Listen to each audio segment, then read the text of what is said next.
नमस्कार, आपण पाहत आहात डीसी न्यूज मराठी. मी आहे आपल्या संगतीत दिव्या. महाराष्ट्राच्या राजकारणात दिवसांदिवस नवे बदल घडत आहेत.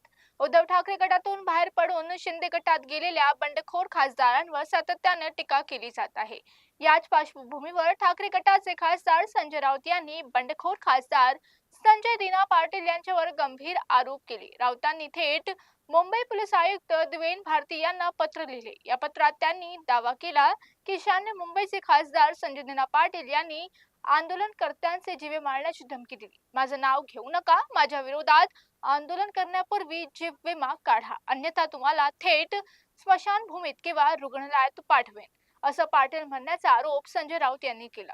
तसेच मी याआधी 5 जणांना मारले आहे, असे वक्तव्य पाटील यांनी केल्याचा दावा संजय राऊत पत्रात करत आहेत. त्यांची चौकशी करून तत्काळ गुन्हा दाखल करण्याची मागणी केली जात आहे. कोणी माझा विरोध केला तर त्यांच्यावर बॉम्ब फेकेन, घरात घुसून ठाम मारेन, अशी धमकी दिल्याचेही राऊतांनी आरोप केले.